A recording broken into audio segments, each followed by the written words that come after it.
কোরআনুল কারীমের সূরাতুল আনআমের 103 নম্বর আয়াতে বললেন, লা তুদরিকুহুল আবসার ওয়া হুয়া ইউদরিকুল আবসার ওয়া হুয়াল লাতীফুল খাবীর। পৃথিবীর কোন সৃষ্ট জীব রব্বুল আলামিন কায়ত্তে আনতে পারে না, দেখতে পারে না, কিন্তু রব্বুল আলামিনের কাছে পৃথিবীর সমস্ত সৃষ্ট জগৎ রব্বুল আলামিনের আয়ত্তে রয়েছে। সুবহানাল্লাহ। আল্লাহ সুবহানাহু ওয়া তাআলা তিনি আমাদের অতি নিকটে থাকার পরেও আমরা রব্বুল আলামিনকে দেখতে পারি না, কিন্তু রব্বুল আলামিন সব সময় প্রতিটা মুহূর্তে প্রতিটা মোমেন্টে তিনি আমাদেরকে দেখছে, ঠিক না? আল্লাহ ইজ ওয়াচিং আস। তিনি আমাদেরকে সদা সর্বদা দেখছেন, পর্যবেক্ষণ করছেন। রব্বুল আলামিনের এই ক্ষমতা, এটা কোনো সীমাবদ্ধতা নাই।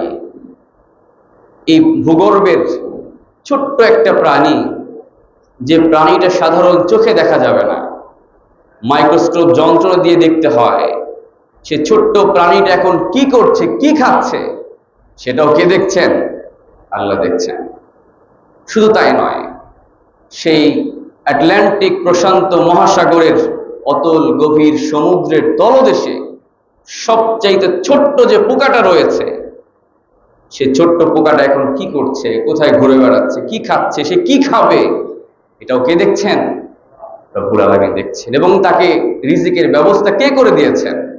রব্বুল আলামিনই করে দিয়েছেন। আল্লাহ সুবহানাহু ওয়া তাআলা জান্নাতীদেরকে যখন জান্নাত দান করবেন, রব্বুল আলামিন যখন জান্নাতীদেরকে নিয়ামত দিয়ে ভরপুর করে দেবেন, তখন রব্বুল আলামিন জান্নাতীদেরকে বলবেন, আরো কিছু চাওয়ার আছে নাকি? জান্নাতীরা বলবে, ও আল্লাহ, এত নিয়ামত দিয়েছেন, আপনি আমাদেরকে জাহান্নাম থেকে মুক্ত করেছেন, জান্নাত দিয়েছেন, এর চাইতে বড় নিয়ামত আর কি হতে পারে? জান্নাতে তো আরাম-আয়েশের কোনো শেষ নাই, আর কি বা আমরা চাইতে পারি, ঠিক না? কি আর চাওয়ার আছে? রব্বুল আলামিন কোরআনুল কারীমে বলেছেন, লাহুম মা ইয়াশাউনা ফিহা ওয়া লাদাইনা মাজিদ। রব্বুল আলামিন বললেন, জান্নাতীরা সেখানে যা চাইবে সব তারা পাবে, সব তারা দেখতে পারবে, সেখানে পাওয়ার কোনো কমতি থাকবে না, যা চাইবে তাই হাজির হয়ে যাবে। রব্বুল আলামিন এত চাওয়ার পরেও জান্নাতীদের জন্য বিশেষ সেখানে একটা রব্বুল আলামিন তার পক্ষ থেকে উপহার তিনি রেখেছে। সেই উপহারটা কি? রব্বুল আলামিন জান্নাতীদেরকে বলবেন, তোমরা এত কিছু পেয়েছো, এরপরেও আমার পক্ষ থেকে বড় একটা উপহার তোমাদের জন্য রয়েছে। আমি রব্বুল আলামিনের দিদার তোমরা আজকে লাভ করবে। সুবহানাল্লাহ।